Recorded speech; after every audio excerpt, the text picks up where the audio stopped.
satu kata yang mudah diucapkan tetapi sulit sekali rasanya untuk bisa kita amalkan begitu. Tapi seperti apa nanti kita dengarkan nanti Om Irul yang akan memantik diskusi, yang akan memaparkan ikhlas itu seperti apa.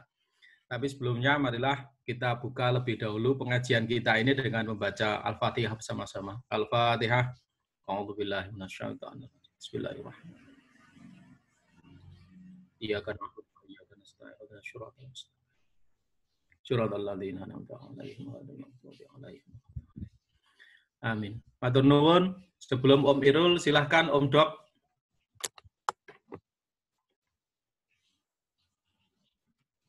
Ya, matur nuwun Om Joksan selaku ketua kajian pada siang hari ini yang memberi waktu. Om Irul, makasih itu yang selalu punya ruangan. Teman-teman semua, assalamualaikum warahmatullahi wabarakatuh.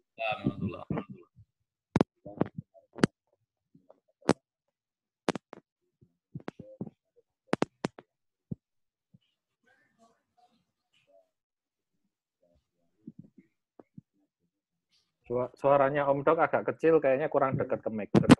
Oh ya, nah, sekarang sudah dekat belum ini Om? Sudah. Ya, ini pakai HP. Ya, pokoknya matur nuwun. Mugi-mugi pengajian hari ini lancar, pesertanya makin banyak dan gurunya ngajinya itu saya lebih setuju kalau selalu ada Om Irul pokoknya. Saya ya bukannya karena dia teman saya SMA saja gitu, tapi di rumah kayak lebih penak gitu. Ya, mungkin kita masih perlu banyak belajar terutama tentang apa yang sudah dipahami Om. Satu tema-temanya Om Irul kan sering nulis di Sevilla 2, itu satu tema dari diambil satu itu kan kita ya penak juga Om Irul. Jadi rutin kayak gini lah. Kita sih sebenarnya kalau Om Irul memang keberatan soal biaya, kita sih sama sekali tidak ada masalah. Jadi kayaknya akan kita selesaikan secara gratisan gitu ya Om Irul ya. Ya, matur nuwun. Semoga pengajian ini jalan dengan lancar, baik ada manfaat bagi kita. Nanti saya 1:30 lebih saya mohon pamit karena ada acara AMKM. Nah, nanti monggo setelah acara ini selesai nanti terus gabung di AMKM untuk mendengarkan nyanyi-nyanyi dari teman-teman seluruh angkatan Kati. Matur nuwun wekdal kami konduraken kepada Om Joksan. Selamat datang bergabung semua teman-teman, ada yang dari Singapura, sing Melitur, sing Amplas, sing ada semua. Ada Om Umbaran Ucup, sing rada budak. Tapi datang ya saya lah tenan ya. Kayak Michael Turok ya. Mbah nganggo rok tapi enggak beliau ini. Ada Bu Kep, kepala Bu Heni yang selalu dingklok terus. Oh ya kadang-kadang dangak tak kira lagi sholat. Disampun. Itu kan. Jengen itu kalau yang ngaji Om Irul kenapa selalu rajin datang saya nggak ngerti juga sih. Ya, matur nuwun semuanya. Assalamualaikum warahmatullahi wabarakatuh. Assalamualaikum warahmatullahi wabarakatuh. Oke, matur nuwun Om Dok. Pengantarnya silahkan Om Irul untuk menyampaikan materi pengajiannya. Bismillahirrahmanirrahim. Alhamdulillahirabbil alamin. Asyhadu an la ilaha illallah, asyhadu anna Muhammadar Rasulullah. Allahumma shalli ala Muhammad wa ala ali Muhammad. Mudah-mudahan kedengaran ya suara saya ini. Ini ya, pengajiannya 1 jam, terutama yang penting silaturahmi. Jadi kali ini kita membahas yang sederhana, itu judulnya ikhlas. Ini gambarnya tentang burung ini ya. Tapi sebenarnya nanti ada pertanyaan. Nah, ya, ini pengajian apa ikhlas?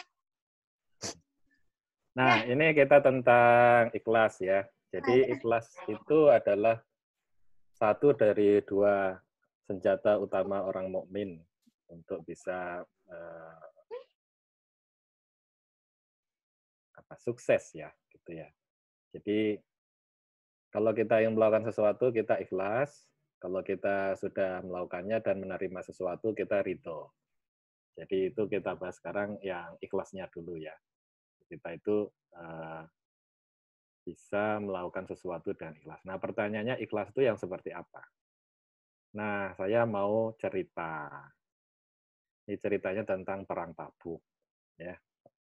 Jadi itu di tahun ke-9 Hijriah itu Rasulullah mendapat kabar bahwa tentara Romawi itu akan melakukan invasi ke wilayah Muslimin untuk menghancurkan umat Islam yang saat itu sudah semakin kokoh ya di Madinah itu pusatnya.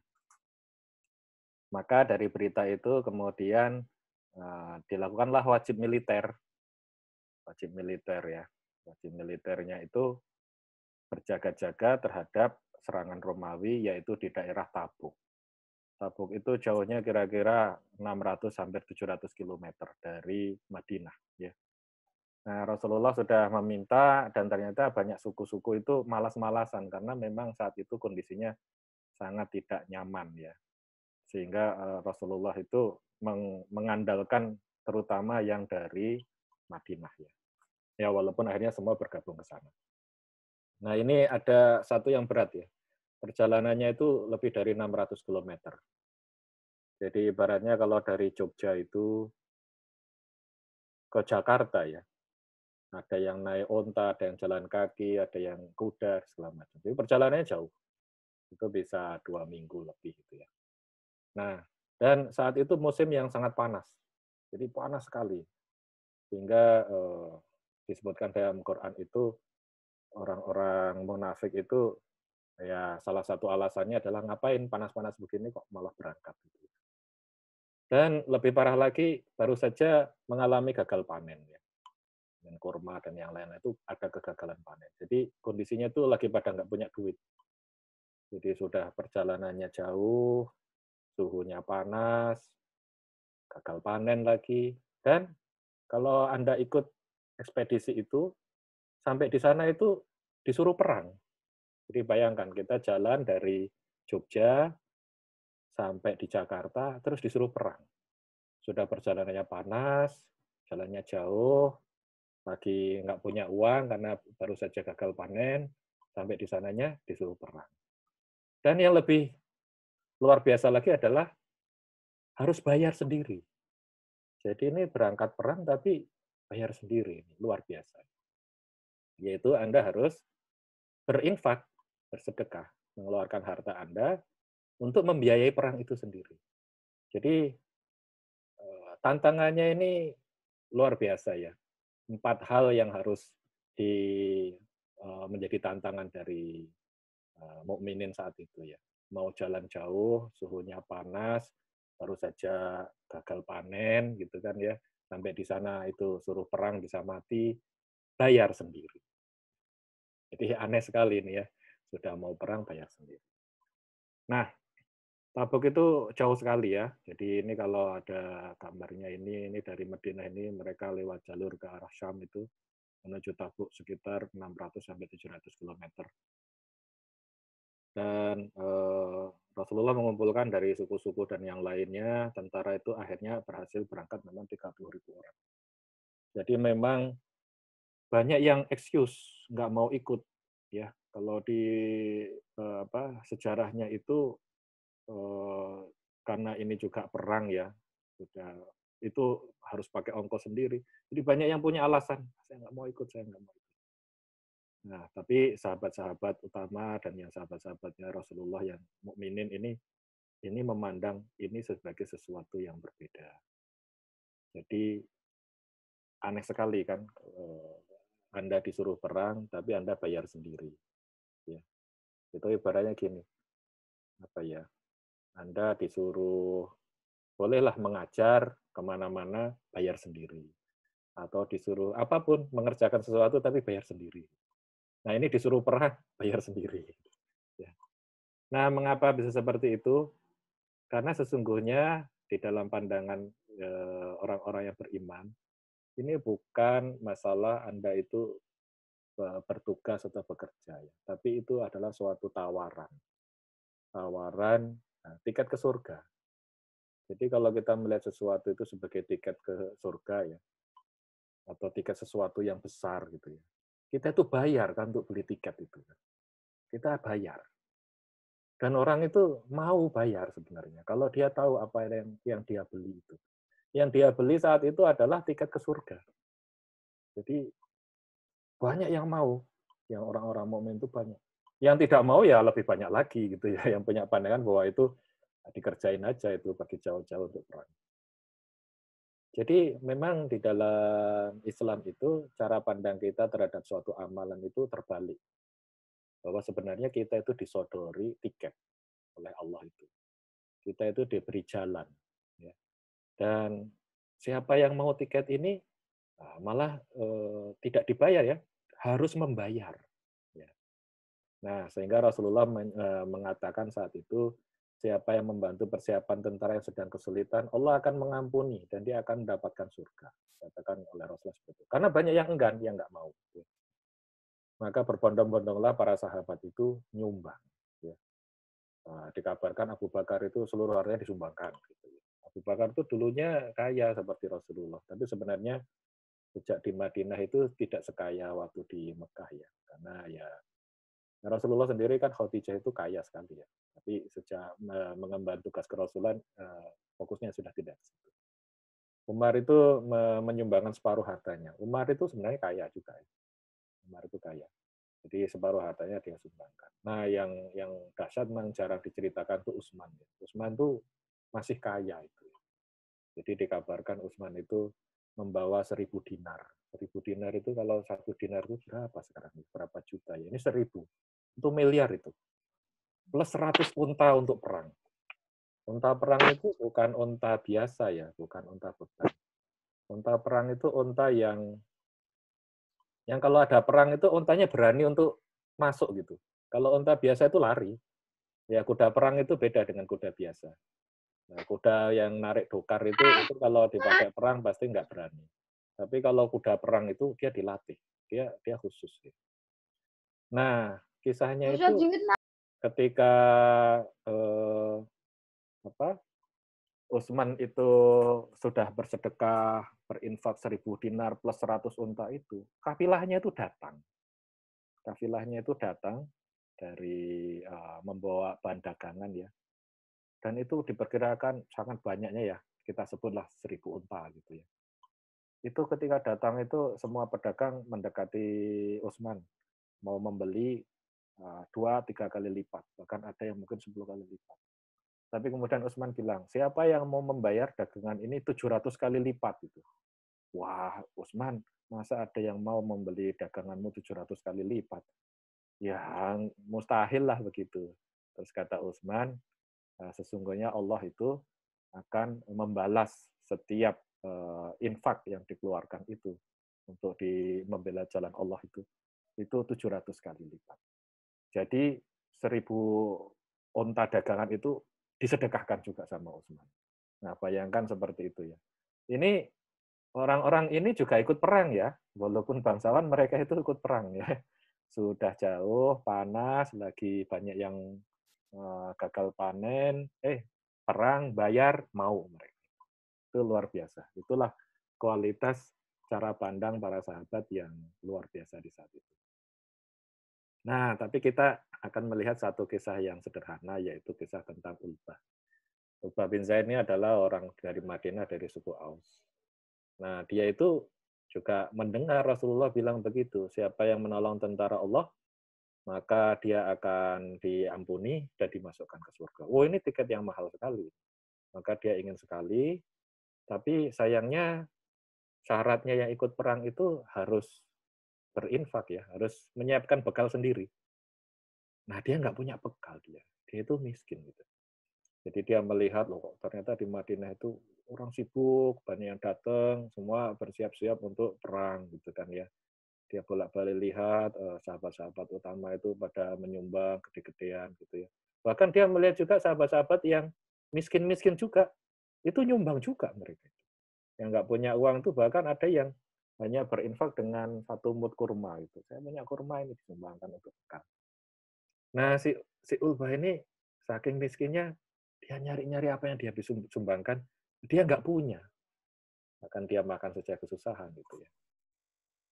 Maka kemudian dikatakan oleh orang-orang munafik itu, masa sih sedekahnya cuman sedikit-sedikit kayak gitu, sedekah kurma, begitu kan ya. Nah, sehingga Allah itu menurunkan di ayatnya. Jadi surat At-Taubah itu orang menyebutnya tentang surat perang. Itu sebenarnya dia itu kisah para sahabat gitu ya. Dan bagaimana orang-orang mukmin itu kualitas keimanannya. Nah, jadi dicela itu, kok sedekahnya kayak gitu itu. Padahal disitulah sesungguhnya Allah itu meminta kita untuk selalu bersedekah, baik dalam kondisi lapang maupun sempit, sesuai dengan kesanggupannya. Kalau kita perhatikan, ini adalah ila jahdahum, ya. Jadi sekuatnya, kesungguhannya, ya. Nah, jadi yang sesungguhnya sudah maksimalnya kayak apa, itu yang sebenarnya yang diinginkan itu ya. Di kita itu diinginkan. Nah, si Ulbah ini dan dikabarkan katanya ada teman-temannya juga, mereka bertujuh ya. Akhirnya orang-orang yang sangat miskin ini rerasan. Waduh, saya pengen ikut juga, tapi gimana ya? Bahkan menyumbang aja nggak bisa. Gitu. Syaratnya itu kan harus nyumbang untuk perang. Nah, akhirnya mereka saling suruh, udah. Akhirnya Ulbah itu diminta oleh teman-temannya itu untuk menemui Nabi. Dan kemudian minta ke Nabi, siapa tahu ada unta atau kuda yang bisa dia pinjam untuk ikut berangkat ke Tabuk itu. Terus kata Rasulullah, ya kamu punya apa untuk disumbangkan? Gak punya apa-apa. Ya sudah, kamu nggak usah berangkat. Gitu. Dan ternyata tolakan Nabi ini membuat mereka itu sedih sekali. Gitu. Sampai mereka itu menangis. Sehingga di Quran itu disebutkan adalah orang-orang yang menangis. Ini adalah kisah orang-orang yang menangis. Nah, jadi Ulbah dan kawan-kawannya ini digelari Al-Bakaun, yaitu orang-orang yang menangis, yaitu yang pulang ke rumahnya karena tadinya itu pengen ikut perangkat perang, nggak punya duit, sudah miskin gitu kan ya, di bawahnya miskin lagi ya, karena yang miskin saja masih bisa menyumbang kurma itu, ini sudah nggak bisa apa-apa, terus minta ikut saja nggak boleh. Nah, akhirnya mereka pulang ya, saking sedihnya itu menangis ya, sehingga diabadikan dalam Quran. Dan tidak pula berdosa orang-orang apabila mereka datang padamu supaya kamu beri mereka kendaraan, terus kemudian kamu, ya Rasulullah ya, aku tidak memperoleh kendaraan untuk membawamu, lalu mereka kembali sedang mata mereka bercucuran air mata karena sedih lantaran mereka tidak memperoleh apa yang akan mereka nafkahkan. Ini sampai dicatat di dalam Quran kisah ini. Nah, jadi pulang dalam keadaan sedih, meratapi kenapa ya ridho lah mereka dengan kemiskinannya itu. Tapi menjadi sedih karena gagal membeli tiket ke surga itu. Ya. Jadi ada tiket yang mahal sekali, kesempatannya hanya datang belum tentu berkali-kali ya. Tapi gagal mereka itu membeli tiket itu. Ya, si Ulbah ini dikisahkan sangat sedih dan kemudian malamnya dia itu meratap ya, mengadukan kesusahannya itu kepada Allah. Ya. Maka malam-malam dia kemudian sholat kemudian munajat ya. Jadi munajatnya Ulbah ini menarik. Ya Allah, kau perintahkan aku untuk berjihad ke Tabuk, kira-kira seperti itu gambarannya. Tapi engkau tidak sediakan bagiku kelapangan dan kekuatan untuk berangkat.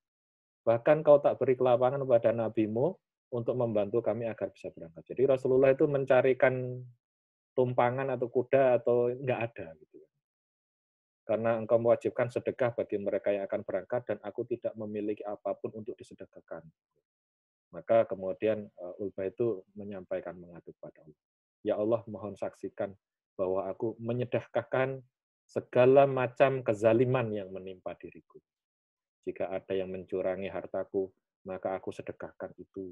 Jika ada yang menyakiti badanku, maka aku sedekahkan itu. Jika ada yang menghina kehormatanku, maka aku sedekahkan itu. Aku tidak punya apapun untuk disedekahkan selain diriku dan kehormatanku sebagai muslim. Ya Allah, saksikan dan terimalah sedekahku. Jadi saking nggak punya apa-apanya itu, dia menyedekahkan apa yang dia terima dengan kesabarannya. Ya dia udah sangat miskin kan, mungkin sering dicela, sering diremehkan. Maka itu dia sedekahkan. Jadi keridhoannya untuk menerima itu dia sedekahkan. Ini sedekah yang tidak lazim ya. Sedekah karena tidak punya apa-apa. Jadi Bahkan penghinaan itu pun dia anggap sebagai kesabarannya itu layak dia disedekahkan. Nah, kemudian Utbah sudah selesai, paginya dia ikut sholat subuh, begitu kan ya, di Masjid Rasulullah. Nah, terus yang kita petik dari pelajaran Utbah ini, pertama bahwa kalau kita punya kesempitan, jangan sampai kemudian itu menjadi excuse atau ketidakberdayaan kita untuk tidak melakukan sesuatu apapun. Ya. Nah, jadi pasti ada sesuatu, karena Allah itu memberikan kesempatan itu bagi semua orang. Nah, kemudian bahwa kesempitan jangan sampai membuat kita tidak bersedekah. Tetap memberikan sesuatu, kalau tidak ada uang, kita berikan barang, makanan, atau bahkan kita berikan tenaga dan yang lain-lainnya. Ya. Jadi, memang begitulah ciri orang yang bertakwa itu, di dalam kelapangan maupun kesempitan, dia tetap berinfak. Nah, ini seperti yang kemudian di Quran itu disebutkan ya. Hendaklah orang yang mampu memberi nafkah menurut kemampuannya, orang yang disempitkan, hendaklah memberi nafkah dari harta yang diberikan Allah kepadanya. Allah tidak memberikan beban selain sekedar apa yang Allah telah berikan padanya. Allah akan memberikan kelapangan sesudah kesempitan. Nah, ini yang menarik adalah kalau dilihat kata-katanya itu bagi mereka yang punya kelapangan harta ya, bukan harga. Kelapangan harta, maka yang diinfakkan itu dari hartanya. Min sa'atih ya, jadi kelapangan hartanya. Sementara bagi mereka yang disempitkan, tidak punya harta, Allah itu sebenarnya tetap mewajibkan berinfak ya. Hanya saja yang diinfakkan itu mimma atahullah, apa yang telah diberikan pada Allah oleh Allah pada dia. Dan itu bisa macam-macam kan, ilmu, waktu, tenaga dan yang lain-lain. Kita itu kan selalu diberi sesuatu oleh Allah, tidak hanya harta.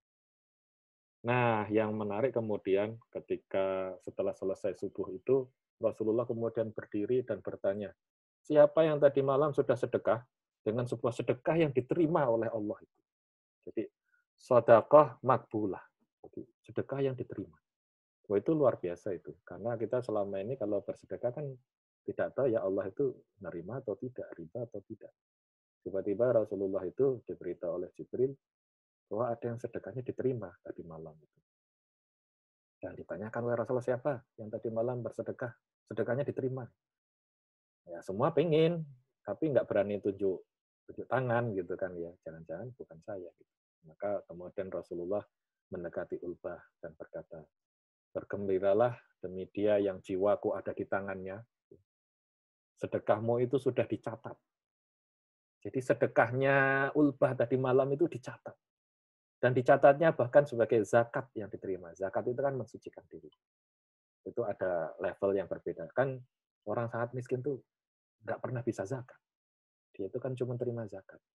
Nah, sedekahnya si Ulbah ini diterima dengan level yang lebih tinggi. Itu zakatmu.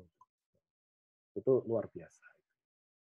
Nah, kisah ini luar biasa karena Ulbah itu bukan siapapun yang ceritanya bukan sahabat yang sering diceritakan ya. Tapi dicatat di dalam sejarahnya, bahkan ada ayat yang menceritakan tentang orang-orang yang menangis ini, itu salah satunya adalah Ulbah. Jadi betapa sedekah menerima dengan ridho, sabar atas penghinaan atau penzaliman dari orang lain. Itu yang dia sedekahkan. Nah, ini epilognya akhirnya Ulbah kemudian mendapatkan bantuan bekal dan ikut berperang. Ya, dan kemudian ternyata setelah sampai di Tabuk, saat itu 30.000 ya pasukan dari Muslimin, Romawinya mendengar itu nggak jadi melakukan invasi, sehingga Rasulullah hanya sekitar 3 minggu di situ dan menjalin aliansi dengan suku-suku di situ ya, dan kemudian pulang.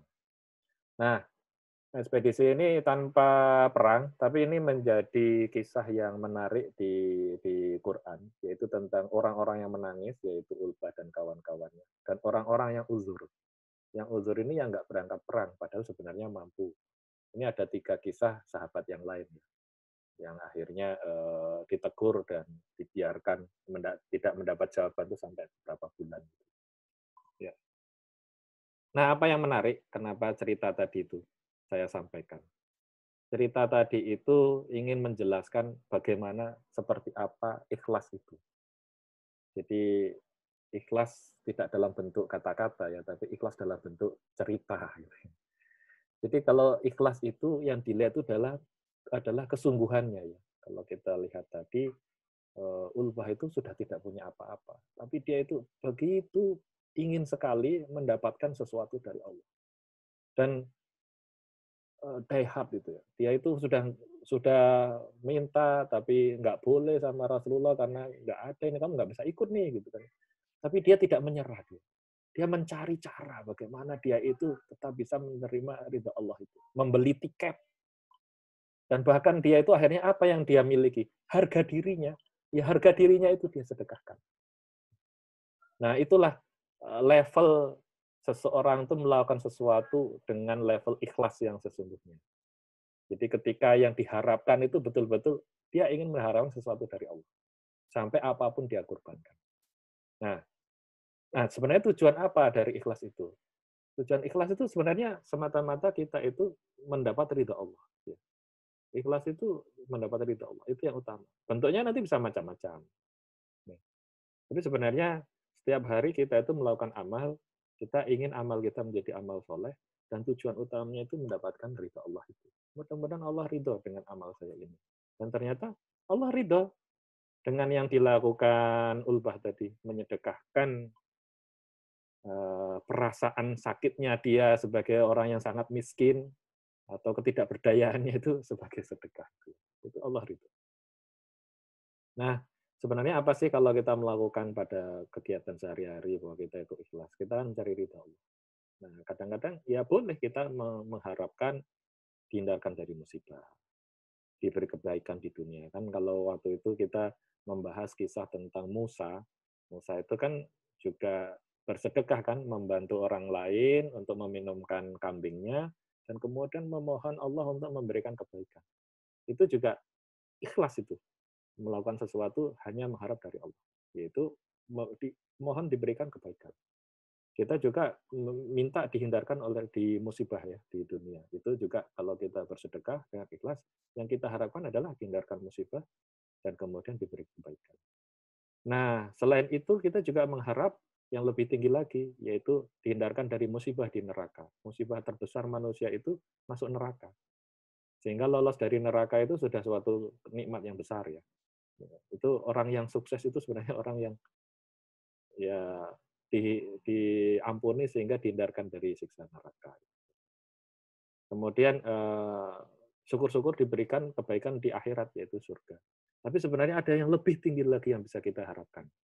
Yaitu surga itu sendiri mempunyai level-level. Di paling atas itu para nabi, para sidikin, para solihin. Nah, level yang tinggi itu tidak semua orang dikumpulkan di sana. Nah, kita juga berharap dengan ikhlas itu kita dikumpulkan dengan nabi dan orang-orang solihin itu. Itu surga paling tinggi. Jadi dipertemukan dengan jiwa-jiwa orang-orang yang dekat, muqarrabun ya, dekat dengan Allah itu. Nah, ada satu hadiah yang terbesar dari semua amalan yang kita niatkan ikhlas kepada Allah. Tidak semua jiwa manusia nanti diberi. Katanya adalah sebagian dari orang-orang yang dekat dengan Allah itu akan diberi nikmat melihat wajah Allah. Dan itu adalah kenikmatan terbesar. Jauh lebih nikmat daripada surga yang lain-lainnya atau bidadari yang sudah kita diskusikan begitu kan ya. Itu melihat wajah Allah. Itu ibarat seperti kita itu kalau sejak lahir yatim piatu, kita mungkin pengen sekali tahu orang tua kita gitu. Kita juga sebagai makhluk itu rindu, pengen tahu siapa yang menciptakan kita. Dan itu istimewa, itu privilege yang luar biasa, sangat spesial. Nah, kalau kita melakukan sesuatu itu, mari kita coba untuk selalu mengharapkan mendapatkan hadiah yang paling besar nih, yang paling atas ini. Yaitu diberi kenikmatan, diberi privilege, ditengok ya, atau melihat wajah Allah. Tentu saja wajah Allah itu tidak bisa seperti yang kita bayangkan. Dimensi Allah itu sangat banyak, dimensinya tak terhingga ya. Tapi bagaimana Allah itu menemui langsung mereka-mereka yang lulus dengan predikat yang paling tinggi. Nah, itu yang kita inginkan. Jadi kalau kita niat dapat yang paling atas ini, ya sebenarnya yang di bawah-bawah ini otomatis dikasih kan. Kan istilahnya itu, lah bagaimana kita itu diberi hak khusus ketemu Allah, tapi ditempatkan di neraka, kayaknya nggak ada. Pasti itu dikasih surga juga gitu. Pasti dikasih yang lain-lain gitu. Karena ini sudah yang ultima. Jadi kita niatkan kalau kita melakukan sesuatu, ya Allah, mudah-mudahan Engkau ridho dan berilah hamba nikmat nanti bisa bertemu dengan Engkau. Nah, itu adalah apa yang kita harapkan dari ikhlas. Ya. Nah, kira-kira begitu yang bisa disampaikan. Kemudian ini ada gambar ini kan ya. Jadi mungkin ini adalah kita yang ke makhluk lain, tapi burung ini bisa menggambarkan kita juga. Kita yang sebenarnya memerlukan, Allah itu menawarkan tiket-tiket. Allah itu setiap hari menawarkan tiket-tiket ke surga. Dan kita kalau perlu membelinya. Jadi ada COVID, ada musibah ini, apa yang bisa kita lakukan? Sehingga Allah itu ridho. Apa yang bisa kita kontribusikan? Kita membeli tiket itu. Seperti halnya para sahabat waktu itu membeli tiket pergi perang ke Tabuk. Yang sudah jauh, di musim panas, habis gagal panen, malah disuruh perang, bayar lagi. Nah, itulah level keikhlasan yang seharusnya bisa kita teladani. Ada kata-kata Rumi, jika engkau belum punya ilmu, hanyalah prasangka, maka milikilah prasangka yang baik tentang Tuhan. Ya, begitulah caranya kita itu menginginkan ridha dari Allah. Ya, saya kira begitu. Om Cok, silakan. Nah, kalau mungkin ada kita diskusi, silakan. Terima kasih Om Irul. Jadi ada satu kebahagiaan seseorang kemarin ketika kita berpuasa. Ada dua kebahagiaan seorang Muslim yang berpuasa. Satu itu ketika dia menjelang berbuka. Yang kedua ketika dijanjikan oleh Allah untuk bertemu dengan Allah ketika nanti di akhirat. Itu satu kebahagiaan yang sangat luar biasa. Om Irul selalu katakan bahwa puasa itu latihan ikhlas, gitu ya. Pengajian beberapa waktu yang lalu, puasa itu menjadikan kita ikhlas. Nah, kalau seperti yang sampaikan tadi juga, bahwa janji Allah itu nanti untuk orang yang ikhlas itu adalah nanti akan bertemu dengan wajah Allah di akhirat nanti. Ya, terima kasih Om Irul. Ini saya buka pertanyaan, silahkan teman-teman semuanya. Jika ada yang kepingin tanggapi, bertanya, ataupun memberikan tanggapan.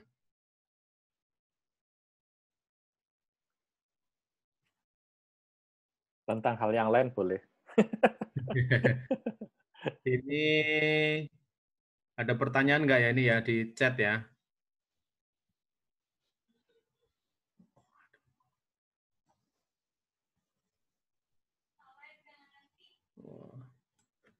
Belum ada pertanyaan juga nih yang di chat, yang ditulisan ada ini.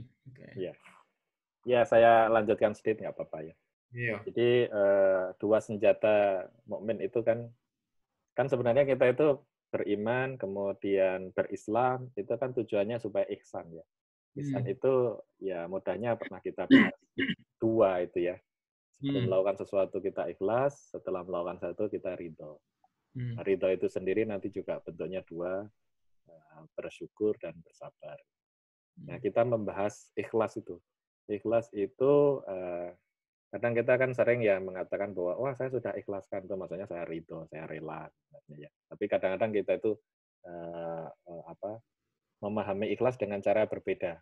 Mendapat balasan yang kita inginkan itu betul-betul kayak balasan pahala saja. Padahal sebenarnya enggak. Yang kita inginkan itu harus ridho Allah. Itulah yang balasan yang sesungguhnya. Bukan hitung-hitungan ya, tapi semacam ketika kita berpuasa kan Allah menjanjikan itu pahalanya dariku itu. Pahala dariku itu sebenarnya bahasa sederhana dari keridhaan. Kalau sudah ridho itu ya. Nah, ciri ikhlas itu seperti kisah si Ulbah itu. Jadi dia bersungguh-sungguh ingin ikut membeli tiket. Bahkan ketika dia kondisinya itu tidak layak gitu, dia tidak menyerah dia itu. Itu kisah yang dahsyat ya, sedekah yang dahsyat, yang luar biasa. Oke, ini ada di Quran surah Al-Hadid ayat yang ke-18 dari Om Don ini. Mungkin bisa dielaborasi nih Om.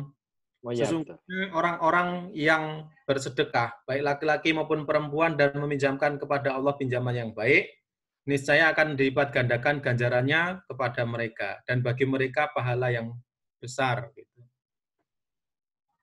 Ini ya, di dalam Quran surah Al-Hadid ya, ayat yang ke-18. Betul, ya. Nah, mungkin teman-teman ada yang punya pengalaman, silakan, atau punya cerita-cerita yang lain seperti apa itu, jelas juga. Saya kira bisa kita share.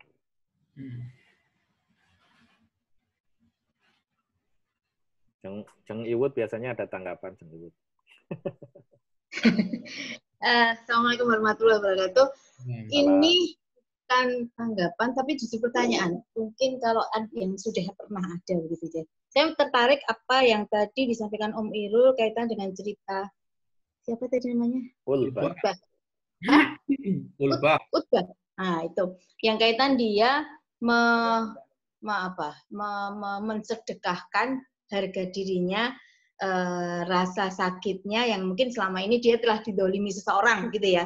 Ceritanya kan gitu ya, mungkin dia merasa didolimi seseorang, kemudian istilahnya, kemudian rasa itulah yang kemudian disedekahkan kepada Allah. Nah, kalau misalnya itu kan zaman Rasulullah ya, ada nggak sih kemudian contoh yang bisa kemudian sangat nyata kaitan dengan apakah ketika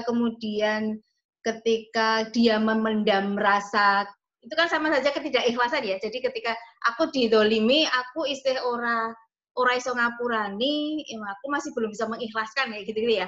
Akhirnya ketika saya hanya akan mengikhlaskan itu dengan melakukan negosiasi dengan Allah nih. Aku ikhlaskan semuanya itu untuk sedekah kepada Allah. Jadi artinya ketika itu terjadi, dia belum bisa mengikhlaskan itu, belum bisa menerima bahwa dia sudah diperlakukan tidak adil lah, katakanlah seperti itu. Apakah itu tidak menjadi sebuah ada satu persoalan bahwa ternyata ya memang di dalam zaman Rasulullah itu ketika seseorang itu memendam dendam dalam tanda petik, memendam rasa yang tidak menyenangkan, itu juga satu hal yang biasa gitu loh. Sehingga ketika dia aku katakan ini, saya pernah didolimi seseorang sampai sangat tatu gitu ya. Mungkin sampai saat ini belum bisa 100% melupakan. Oke, mungkin suatu saat saya akan melakukan hal yang sama dengan si Utbah itu gitu. Jadi ini saya akan mengikhlaskan ini sebagai bagian dari sedekah saya. Gitu. Artinya ini bagian dari istilahnya hitung-hitungan saya dengan Allah itu. Apakah seperti itu, Om Irul? Iya. Jadi ini memang kisah sedekah yang di luar bayangan kita ya. Kok bisa menyedekahkan? Kok bisa menyedekahkan harga diri gitu? Oh, ada juga ternyata kayak gitu ya. Iya, makanya saya juga tidak baru kali ini, maksudnya tidak terlalu ngeh dengan cerita itu, sering mendengar cerita itu, tetapi mensedekahkan harga diri, mensedekahkan kesakitan hati itu loh. Itu kan karo bahasane ngono toh cerita iki. Nah, ini yang pemahaman saya ini ya, Jeng ya. Jadi sebenarnya kan kalau kita itu menahan diri karena sabar, karena Allah ya, lillahi ta'ala, kan ridho ya, ridho. Ya Allah, saya ridho ini memang, pertama kita memahami bahwa semua kejadian di kita itu tidak luput dari qada qadar. Yang kedua, kemudian kita kan memilih respon ya, itu sebagai suatu jihad kan. Dan respon itu dilakukan karena kita itu ikhlas pada Allah gitu. Kan karenamu ya Allah aku itu berpuasa gitu. Sebenarnya kata siapa orang itu berpuasa senang? Nggak ada itu orang berpuasa senang. Puasa itu capek gitu. Tapi karena kamu karena engkau aku. Nah, itu kan kita mengharap pahala tadi kan. Nah, pahala si kesabarannya itu kan sebenarnya sudah disimpan. Nah, tampaknya Ulbah ini ingin trading. Aku udah punya pahala ini, aku ingin itu dijadikan pahala yang lebih besar, yaitu untuk membeli tiket berangkat perang. Jadi dia itu kan kalau seseorang itu dizalimi itu dia mendapatkan pindahan pahala dari orang lain ya ke dia, istilahnya seperti itu. Ya, ya. Yang dia kumpulkan itu, dia seakan-akan sudah punya bekal. Ya Allah, aku kan punya bekal ini. Aku itu sudah dapat pahalanya orang-orang. Ini kupakai untuk membeli jalan tiket yang ini nih, karena tiket ini istimewa gitu. Nah, itu tampaknya yang diyakini oleh ulbah, dan ternyata Allah itu benar ridho, itu makbul gitu. Oke. Ini mirip ya, seperti yang pernah ada ketika Rasul bersama dengan sahabatnya dalam satu majelis itu. Rasulullah itu kan pernah menyatakan begini, sebentar lagi kita akan kedatangan seorang ahli surga. Ahli surga. Ya kan? Terus kemudian ya sudah, orang itu tahu duduk di belakang. Berikutnya, hari berikutnya, Rasul juga akan bilang lagi gitu, sebentar lagi kita akan kedatangan seorang ahli surga gitu. Dan orang yang dimaksud adalah itu. Maka ada seorang sahabat yang kemudian kepingin tahu apa sih rahasianya orang itu disebut oleh Rasul. Ternyata beliau itu setiap malam, salah satunya, setiap malam itu sebelum tidur, dia sudah mengatakan, ya Allah, aku maafkan semua orang yang sudah menzolimi aku sehari ini. Gitu. Ternyata itu kuncinya gitu. Jadi keikhlasan yang dilakukan oleh pemuda tadi itu kemudian diberitahukan oleh Allah kepada Rasul bahwa itu adalah ganjarannya adalah surga, dan itulah satu keikhlasan. Kira-kira seperti itu ya, Jeng Wiwit ya. Iya, saya pernah dengan cerita itu juga, dia sampai 3 hari ya kalau nggak salah ya, sahabat itu tidak menemukan sesuatu yang istimewa dari si anak orang itu. Ternyata memang hanya, ya saya katakan hanya karena memang dia sendiri merasa tidak melakukan hal yang istimewa, kecuali setiap mau tidur dia, tapi itu ikrar ya Om ya. Ada sebuah ikrar yang dia lakukan gitu, tidak hanya sekedar kemudian ibaratnya apa ya, tapi ada sebuah ikrar yang memang diucapkan dan kemudian dilakukan secara sungguh-sungguh gitu. Nah memang makanya pertanyaan saya, ini kan kayak apa ya, kayak negosiasi dengan Allah. Aku tuh pernah disakiti nih sama orang ini nih, aku tidak akan membalas, aku tidak akan meminta Allah membalas kepada si orang itu gitu ya. Tapi bisa nggak kemudian rasa sakit itu kemudian diberikan pada aku untuk hal yang lebih gitu loh. Jadi seperti itu ya? Iya, betul sekali. Nah, sekarang itu loh. Iya. Jadi saya disakiti orang dan saya minta engkau memberi saya kebaikan gitu. Tidak membalas, tidak memberikan keadilan kepada saya terhadap orang itu, enggak ya. Jadi ya udahlah, serahkan pada Allah gitu aja. Memang levelnya sahabat itu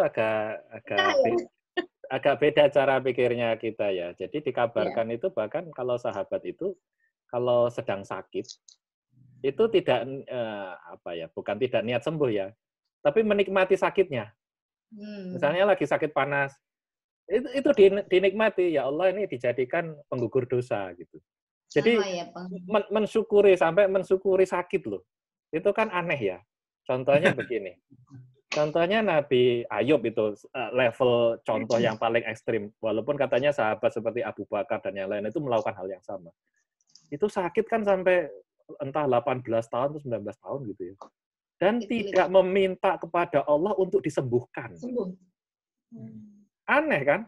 Ya dinikmati saja. Sudah anaknya meninggal, bisnisnya hancur, kemudian istrinya pada minta pisah, tinggal satu, terus dia sendiri sakit sampai bau, sampai dia harus pindah keluar kota gitu. Itu diyakini sebagai jalan dia untuk membersihkan diri. Itu memang cara Allah, ya sudah diterima gitu. Sehingga ketika dia itu menerima itu yang disebut ikhlas, ridho sekaligus ikhlas seperti itu. Saya ridho dengan ketetapanmu, saya mengikhlaskan ini, saya memohon balasannya dalam bentuk yang terbaik begitu. Nah, itu kan cara berpikir yang luar biasa ya, luar biasa karena mereka itu melihat esensi dari semua kisah yang diberikan kepada manusia itu adalah jalan untuk mendekat ke Allah. Sehingga ya istilahnya orang mukmin itu kan luar biasa, kalau dapat nikmat bersyukur, kalau dapat musibah bersabar gitu kan ya. Jadi kondisi apapun tuh kayaknya dia beruntung gitu ya. Oke, terima kasih. Ada lagi teman-teman, ini dari Om Doni lagi ini ya. Di Silakan, dalam Om Doni. ayat yang ke-35. Sulaiman ketika hilang kerajaannya, ya Tuhanku, ampunilah aku dan anugerahkanlah kepadaku kerajaan yang tidak dimiliki oleh siapapun sesudahku. Sesungguhnya Engkau yang Maha Pemberi. Gitu. Saya menjawab. Ya. Ini saya cuma menjawab pertanyaan dari Jeng Hani. Jadi Oh. ketika kehilangan sesuatu, bolehkah kita minta secara lebih? Ini berdasarkan keterangan dilalah ini ya. Saya kemarin dapat pengajian dari Ustadz Mansur. Jadi ini ada kaitannya juga dengan materinya Om Irul. Jadi ada rumusan. Ketika kita melakukan sedekah, kemudian harus diikuti dengan istilahnya berbaik sangka, kemudian ikhlas, akhirnya akan mendapatkan keridhaan. Sehingga akan mendapatkan apa yang dijanjikan dengan berlipatnya ganjaran yang akan diberikan oleh Allah. Jadi ini yang kemarin diberikan oleh Ustadz Mansur. Kemudian juga ada sesuatu yang mungkin cukup menarik ya bagi teman-teman juga. Jadi ada ketika apakah kita boleh berdoa secara spesifik? Boleh. Dan itu malah dianjurkan. Dan ada contoh yang paling ekstrim, makanya saya berikan ini adalah doa dari Nabi Sulaiman. Jadi ketika Nabi Sulaiman itu kehilangan kerajaannya, kemudian dia berdoa untuk meminta gantinya. Bayangkan bahwa tidak ada seorang pun yang akan melampaui dari kerajaannya. Jadi teman-teman bisa membayangkan harta kekayaan dari Nabi Sulaiman itu seperti apa. Sampai mungkin akhir zaman tidak ada yang bisa menggantikan. Jadi itu sangat luar biasa. Jadi ini istilahnya satu masukan lagi bagi kita, dan juga mungkin ini juga ada panduan, mungkin bisa dilihat di hadis Abu Daud nomor 96, Ibnu Majah tahun nomor 3864 juga di situ mengutarakan bahwa kalau kamu berdoa secara spesifik boleh, jadi nggak ada masalah. Memang sih lebih baik mungkin kita mengikuti tuntunan dari Nabi kita Muhammad SAW. Jadi doa-doanya itu pendek tapi luar biasa, apa namanya ya? Semua itu kena. Ya kayak doa yang selalu kita doakan setiap hari, Robbana atina fid dunya hasanah wa fil akhirati hasanah wa qina adzabannar. Itu luar biasa itu. Jadi istilahnya A sampai Z itu udah tercakup. Tapi lagi-lagi yang perlu saya sampaikan pada teman-teman, jadi tidak mengapa kalau kita berdoa untuk secara spesifik meminta sesuatu. Jadi ini yang sebenarnya yang ingin saya sampaikan. Itu Om Jok, thank you. Okay. Terima kasih Om Don. Maka dari ayat ini sepertinya dulu Rasulullah itu kepengen berdoa juga gitu. Tapi karena Allah itu sudah mentakdirkan bahwa tidak akan ada orang yang punya kekayaan melebihi Sulaiman. Kemudian Rasulullah itu nggak jadi doa ini. Ini ada satu tafsir yang menarik. Saya pernah lihat tafsirnya yang disampaikan Numan Alihan ya. Jadi Sulaiman itu sebenarnya ingin memaksimalkan amalnya dengan melalui jalan kekuasaan dan harta. Jadi maka berdoa. Jadi jangan dikira itu untuk ini ya, untuk kepentingan pribadi ya. Meminta kekuasaannya itu sebenarnya untuk beramal soleh dia. Jadi dia meminta kekuatan itu sebenarnya ingin beramal soleh yang maksimal. Sampai-sampai di salah satu ayat itu kan dia istilahnya terduduk sudah, ya Allah ampunilah aku karena jangan-jangan aku sudah nggak mampu lagi untuk memaksimalkan apa yang sudah engkau berikan gitu. Jadi dikasih kekuasaan, dikasih harta itu oleh Sulaiman tuh ingin diamal solehkan itu semaksimal mungkin. Nah itu adalah jalan yang ditempuh oleh Sulaiman sebagai nabi ya, sebagai nabi. Rasulullah itu sudah habis-habisan juga itu. Rasulullah itu jangan dikira Khadijah itu adalah salah satu saudagar paling kaya di zamannya. Karena dia anak kepala suku apa gitu. Dia itu paling kaya itu. Dan itu habis ketika diboikot dan segala macam, habis untuk kepentingan Islam, sampai Rasulullah itu kemudian di Madinah itu nggak punya apa-apa. Ya. Jadi memang jalan yang ditempuh oleh Sulaiman adalah beri aku kekuasaan sebesar-besarnya, sehingga aku akan beramal soleh dengan itu sekuat-kuatnya. Iya, iya. Gitu kira-kira seperti itu. Ini ada pertanyaan Om Irul dari Om ABW nih. Bagaimana kesalahan individual para sahabat itu bisa ditransformasi menjadi kesalahan sosial komunal? Karena sebetulnya itu kurang itu di kita, di negara kita, di Indonesia. Ya, ini pendapat saja ya. Jadi menurut saya itu bahwa 3 pilar di dalam Islam, yaitu iman, Islam, dan ihsan. Itu karena sejak kecil kita diajarinya adalah menekankan pada iman dan Islam, ihsan ini kurang dibahas. Ihsan itu kurang dibahas. Sehingga kisah-kisah tentang ihsan itu jarang tersampaikan. Mungkin setelah kita dewasa baru mendengar dari satu pengajian atau dari khutbah Jumat. Tapi tidak pernah diajarkan di sekolah kan. Kan tidak pernah diajarkan kisah-kisah seperti ini. Bahwa esensi dari kita beriman kemudian melatih diri dengan berislam dengan yang baik itu, Anda harus berbuah dengan ihsan. Itu tidak ditekankan. Kita berhenti di iman dan Islam. Ihsannya kurang. Nah, di zaman Rasulullah, itu Rasulullah sendiri langsung istilahnya membenarkan bahwa sikapmu itu adalah yang diinginkan oleh Allah. Itu sikap-sikap yang ihsan itu langsung disampaikan, oh kamu benar, kamu benar, kamu benar. Sehingga banyak sekali kisah-kisah yang sebenarnya tidak bicara tentang iman Islam lagi, tapi tentang perilaku. Contohnya ketika dipanggil perang, semua berbondong-bondong, padahal bayar loh. Kita disuruh perang bayar itu. Itu kan tidak masuk akal gitu kan ya. Tapi mereka itu sudah pada level itu. Ihsan. Jadi sudah tahu bahwa mereka akan dilihat dan bahkan nanti akan ingin bisa melihat Allah itu. Jadi levelnya seperti itu. Sudah punya buahnya lah. Oke, terus caranya gimana Om Irul ya? Ya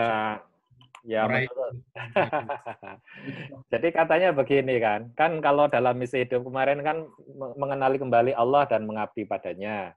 2 itu adalah memakmurkan dunia. Yang ketiga itu kan mengajak atau mengabarkan ke orang lain agar melakukan 2 hal tersebut kan. Kita harus selalu berdakwah dengan cara yang terbaik ya, sebaik-baiknya kita itu ya. Dengan tampil sebagai orang yang ihsan. Jadi kalau Om Dok sebagai dokter yang ihsan itu akan membuat orang lain terinspirasi dan itu adalah dakwahnya gitu ya. Nah kalau itu kemudian lebih banyak orang seperti itu, kita tidak pernah tahu bahwa kadang-kadang istilahnya ya, anggaplah ada yang terinspirasi 1 orang. Tapi yang 1 orang itu jangan-jangan nanti menginspirasi 1000 orang gitu ya. Kita tidak pernah tahu. Karena itu ya kita harus menjadi orang yang ihsan itu. Nanti orang yang ketemu dengan kita itu mungkin terinspirasi. Mungkin bahkan cuma dengar cerita tentang kita seperti tentang Ulbah ini kita terinspirasi gitu ya. Itulah buah tutur yang baik yang menjadi doa Ibrahim. Jadikanlah aku ini adalah buah tutur yang baik. Itu adalah amal jariyah sebenarnya. Itu yang menjadi inspirasi. Nah, mudah-mudahan kalau terus seperti itu, nanti masyarakat menjadi masyarakat yang madani. Oke, jadi yang mungkin di dalam dakwah itu adalah dakwah-dakwah yang bisa menginspirasi gitu ya. Gitu ya Mirul ya, kira-kira. Iya. Dengan perilaku, dengan akhlak. Ya. Karena pada akhirnya Islam itu wajahnya itu dinilai dari akhlak pemeluknya kan. Ya, pemeluknya akhlaknya orang bagus ya, mau di gimana. Ya. Oke. Baik, ada teman-teman lagi yang mau bertanya atau memberikan pendapatnya?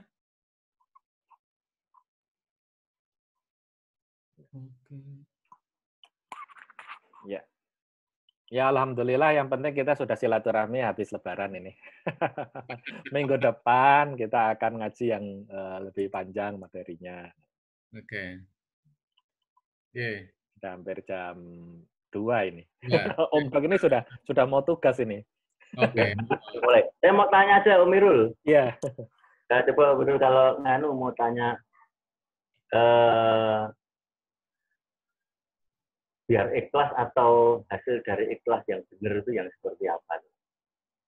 Kan tadi ada ridho, ada ikhlas, segala macam yang jaringan selalu itu yang eling-eling terus. Bedanya tadi antara diulang-ulangi lagi ridho sama ikhlas. Oh ya. Yang lain. Ya, benar. Jadi ikhlas itu tujuannya adalah mencari ridhonya Allah. Itu beda dengan manusianya sendiri juga harus ridho, yaitu ketika menerima takdir Allah. Jadi beda. Ada ridhonya Allah, ada ridhonya manusia. Nah, kalau di dalam Quran itu kan Allah ridho pada mereka yang dimasukkan surga itu ya. Dan itu juga ridho pada Allah gitu ya. Jadi dua-duanya ridho. Nah, ikhlas ini adalah mencari ridhonya Allah. Kita sendiri, apapun yang sudah dihasilkan dari apa yang kita upayakan, kita ridho juga terhadap ketetapan Allah. Jadi ada ridhonya Allah, ada ridhonya manusia terhadap ketetapan Allah. Nah, ciri-ciri ikhlas itu kan sebenarnya begini, itu seperti orang yang khusyuk ya. Jadi sebenarnya ketika sudah orang yang khusyuk itu kan yang yakin akan bertemu dengan Tuhannya. Maka ikhlas itu secara otomatis itu terjadi ketika seseorang itu sudah terbiasa ya, melakukan sesuatu itu otomatis tuh niatnya karena mencari ridha Allah itu. Yeah. Bekerja karena ya mencari ridha Allah. Beli mobil karena mencari ridha Allah itu bisa loh. Berwisata karena mencari ridha Allah itu bisa juga. Jadi bukan kemudian ini semua hal itu bisa. Yaitu ketika kita kemudian menanyakan, ya Allah saya ingin berwisata ini misalnya ya, ingin melihat keagungan Engkau gitu. Ya itu kan sudah niat ikhlas itu sebenarnya itu. Jadi levelnya beda gitu ya. Dengan sekedar wah saya ingin mengkonsumsi itu untuk pribadi. Oke. Jadi semua itu bingkainya kepada mardotilah gitu ya Om Irul ya kira-kira. Nah itu ya benar sekali itu Om Jok ya. Jadi saya kira begitu teman-teman. Ini Om Agung mau bertugas ini. Insya Allah pengajian akan kita sambung lagi nggak Om Irul ya? Nggih. Oke, baiklah teman-teman semuanya, matur nuwun Om Irul dan juga matur nuwun semuanya, Om Dok dan teman-teman semua sudah bergabung.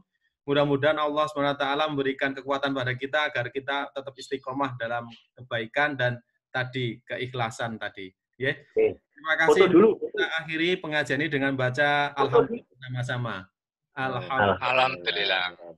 Foto dulu. Oh yeah.